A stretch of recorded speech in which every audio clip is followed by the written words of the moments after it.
નમસ્તે વિદ્યાર્થી મિત્રો, આજે આપણે ચેપ્ટર નંબર 18 કિમ નામ વ્યક્તિત્વમ એટલે કે ખરેખર વ્યક્તિત્વ શું છે, વ્યક્તિત્વ શું છે એમ પ્રશ્નાર્થ કરતો એક ચેપ્ટર આપણા અભ્યાસક્રમમાં છે. એટલે અહીંયા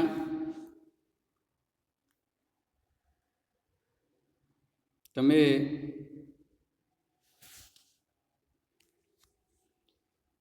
આ ચેપ્ટરમાં કદાચ તમને પ્રિન્ટ ઝાંખી દેખાતી હોય કે એવું બને તો ટેક્સ્ટબુક લઈ સાથે અને તમારે મારો જે અવાજ છે, જે ભાષાંતર છે એ ટેલી કરતા રહેવાનું, એટલે તમને વધુ ખ્યાલ આવશે. કદાચ પ્રિન્ટમાં મિસ્ટેક હોય તો. કિમ નામ વ્યક્તિત્વ એટલે કે ખરેખર વ્યક્તિત્વ શું છે? તો પ્રત્યેક માનવના જીવનમાં ક્યારેક ને ક્યારેક 6 અવસર આવતા હોય છે. જો કે વ્યક્તિની પોતાની પદ પ્રતિષ્ઠાના સંદર્ભે આ 6 પ્રસંગોનો વ્યાપ લાંબો ટૂંકો હોઈ શકે છે, પણ તે આવતા હોય એ નક્કી છે. આ 6 અવસર છે: વિપત તથા અભ્યુદય એટલે કે આપત્તિ, પ્રગતિ, સદસ્ય કે યુદ્ધ, સભા કે યુદ્ધમાં સ્થિતિ, યશ કે શ્રુતિ, યશ મેળવવું, શ્રુતિ એટલે કે જ્ઞાન મેળવવું, વિદ્યાનો વિચાર.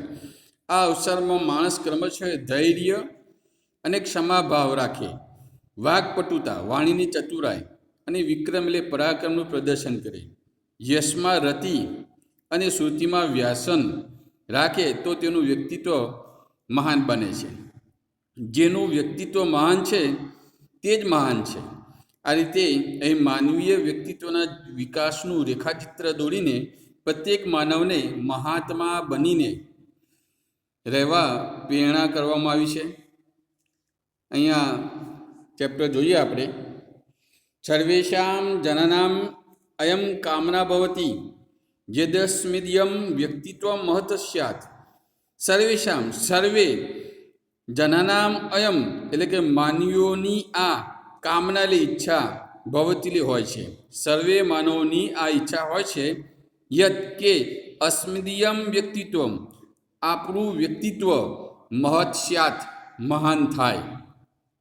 સંપ્રાપ્તિ કે સમાજે તું વ્યક્તિત્વસ્ય એટલે કે આધુનિક સમાજમાં તો વ્યક્તિત્વસ્ય એટલે વ્યક્તિત્વના નિર્માણ માટે જના એટલે લોકો, વ્યક્તિત્વના નિર્માણ માટે લોકો વિશેષતઃ પ્રયત્નરતા સંતિ વિશેષ રીતે પ્રયત્નશીલ સંતિ એટલે રહે છે. વિવિધેન ઉપાયેન જુદા જુદા ઉપાયે, વિવિધયાશ્ચ ક્રિયાયા અને વિવિધ ક્રિયાઓથી તે સ્વકીયમ વ્યક્તિત્વ તે પોતાનું વ્યક્તિત્વ વિકાસયિતુમ પ્રયત્ન તે એટલે કે વિકાસવા પ્રયત્ન કરે છે. પરત્વમ અત્ર કિમિદમ પરંતુ અહીં આ વ્યક્તિત્વ શું છે? પરત્વમ કિમ ઇદમ વ્યક્તિત્વમ પરંતુ અહીં આ વ્યક્તિત્વ શું છે? ઇત્યેક મહાન પ્રશ્ન એ એક મોટો પ્રશ્ન છે.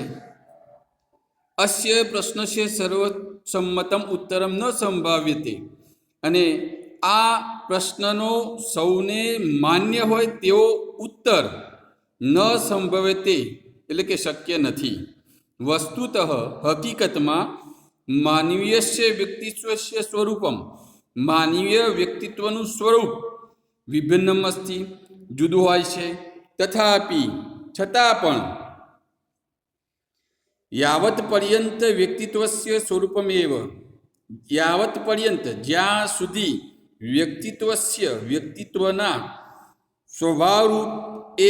સ્વભાવરૂપે જ ન અવગચ્છામ આપણે નહીં જાણીએ, તાવત પર્યંત ત્યાં સુધી કથમ નામ વ્યક્તિત્વસ્ય કેવી રીતે વ્યક્તિત્વના નિર્માણનો પ્રયત્ન સંભવતી શક્ય થશે. સંસ્કૃત સાહિત્યે ભર્તોળી નામના સુપ્રસિદ્ધેન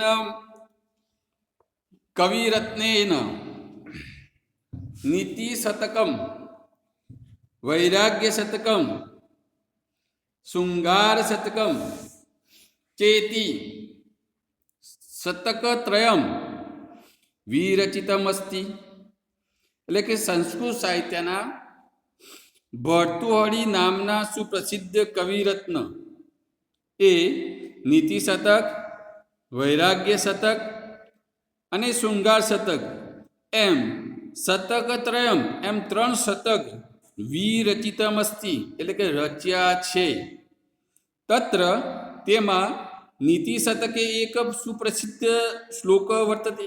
નીતિ શતકમાં એક સુપ્રસિદ્ધ શ્લોક છે. તદ્ય તમ એટલે કે આ પ્રમાણે છે: વિપદી ધૈર્યમ અભ્યુદય ક્ષમા સદસી વાક્પટુતા યુદ્ધિ વિક્રમ યશસી ચ અભિરુચિ વ્યસનમ શ્રુતૌ પ્રકૃતિ સિદ્ધમ ઇદમ હિ મહાત્મનમ. વિપદી ધૈર્યમ, વિપદ એટલે આપત્તિમાં ધૈર્ય, અભ્યુદય ક્ષમા એટલે પ્રગતિમાં ક્ષમા, સદસી વાક્પટુતા એટલે કે સભામાં, સભા હોય જાહેર એમ, તો સભામાં વાક્પટુતા વાણીની ચતુરાઈ, યુદ્ધિ વિક્રમ અને યુદ્ધમાં પરાક્રમ, યશસ્વી અભિરુચિ યશ મેળવવામાં રુચિ, અને શ્રુતવ વ્યસનમ અને વિદ્યા મેળવવામાં, જ્ઞાન મેળવવામાં નું વ્યસન, પ્રકૃતિ સિદ્ધ ઇદમ, ઇદમ એટલે કે આ મહાત્માના મહાપુરુષોને પ્રકૃતિ સિદ્ધમ એટલે કે સ્વભાવથી જ સિદ્ધ હોય છે. આ બધું મહાપુરુષોને સ્વભાવથી જ સિદ્ધ હોય છે.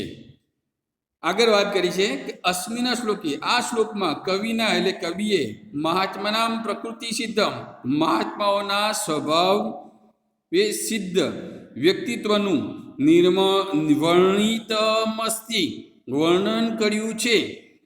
મહાત્માઓના સ્વભાવ સિદ્ધ વ્યક્તિત્વનું વર્ણન કર્યું છે. તદ ઇથ્યમ અને તે આ પ્રમાણે અવગંતવ્યમ સમજવું જોઈએ. જીવને પ્રત્યેકમ જનેન જીવનમાં દરેક માનવે વિપદ અભ્યુદય એટલે કે આપત્તિનો અને ઉન્નતિનો સાક્ષાત્કાર કરણીયો ભવતી સામનો કરવાનો રહે છે. તત્ર તેમાં વિપદી ધૈર્યમ ધરણીય ભવતી. તત્ર એટલે તેમાં, વિપદી આપત્તિમાં, ધૈર્ય એટલે ધીરજ, ધરણીય ધરણીય એટલે ધારણ કરવાનું, ભવતી એટલે હોય છે. તેમાં આપત્તિમાં ધૈર્ય ધારણ કરવાનું હોય છે. ચ અને અભ્યુદય ક્ષમા કરણીય ભવતી અને ઉન્નતિમાં ક્ષમા કરવાની રહે છે. કર્તવ્યમ આચરતા એટલે કે કરવા યોગ્ય કાર્યને આચરતા, જનેન માનવે કદાચિત સદસી યુદ્ધેવા સ્થિત કરણીય ભવતી.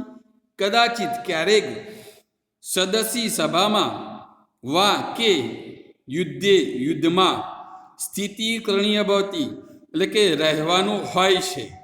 તત્ર તેમાં સદસી વાક્પટુતા સભામાં વાણીની ચતુરાઈ આચરણીય ભવતી એટલે કે દાખવવાનું હોય છે. ચ અને યુદ્ધે યુદ્ધમાં વિક્રમ પ્રદર્શનીયો ભવતી. વિક્રમ એટલે પરાક્રમ, પ્રદર્શનીયો ભવતી દેખાડવાનું હોય છે. યુદ્ધમાં પરાક્રમ દેખાડવાનું હોય છે. મનસા વિચાર્યતા જનેન યશ શ્રુતિ ચેતી ગુણદ્વયમ વર્ણીય ભવતી. મનસા મનથી, વિચાર્યતા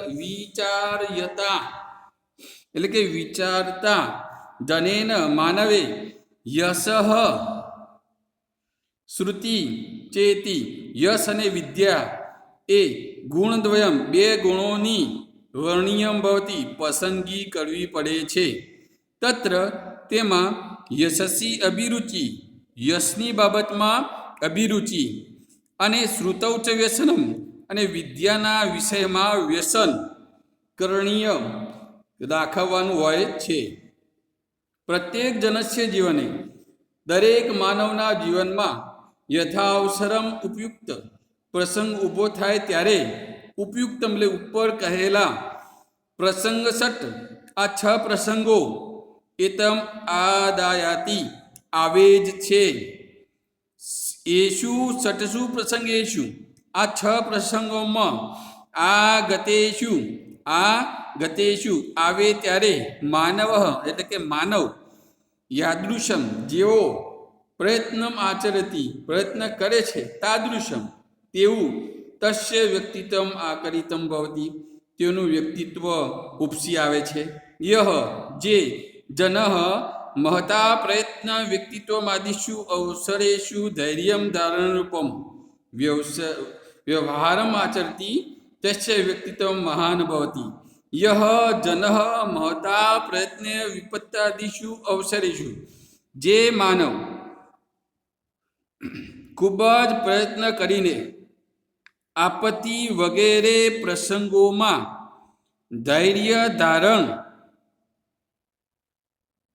વ્યવહારમાં આચરતી ધૈર્ય ધારણ કરવાનો વ્યવહાર કરે છે તસ્ય વ્યક્તિત્વ તેનું વ્યક્તિત્વ મહદભવતી મહાન બને છે. યસ્ય વ્યક્તિત્વ મહદમસ્તિ જેનું વ્યક્તિત્વ મહાન છે સહ એવ તે જ મહાત્મા ભવતી મહાન હોય છે. એવમ અસ્મિન શ્લોકે આ શ્લોકમાં આમ માનવીય વ્યક્તિત્વનું રેખાંકનમ કરોતી રેખાચિત્ર આલેખેલ છે રાજર્ષિ ભર્તુહરિ.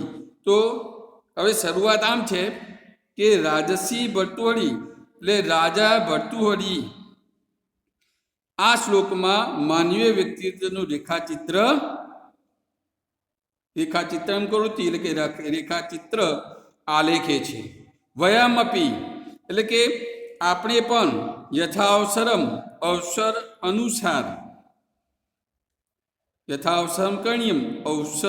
અનુસાર કાર્ય કરવા વ્યવહારમ આચરંત એટલે કે વ્યવહાર આચરીએ અને મહાત્માના શ્યામ ઇતદિક મહાપુરુષો બનીએ એટલું દિશા સૂચન પર્યાપ્ત છે.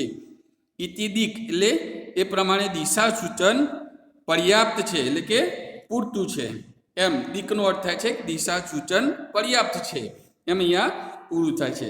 તો આ વ્યક્તિત્વ વિશે વાત કરી છે અને આપણું વ્યક્તિત્વ પણ શ્રેષ્ઠ બનાવવા માટે આ બધી બાબતો ધ્યાનમાં લેવી તો શ્રેષ્ઠ વ્યક્તિત્વ આપણું પણ બની શકે છે. શાંતિથી સાંભળજો, ટેક્સ્ટબુક જોડે લઈને બેસજો એટલે વધુ ખ્યાલ આવશે. સાંભળજો ધ્યાનથી 1-2 વાર એટલે વધુ ખ્યાલ આવશે. ધન્યવાદ.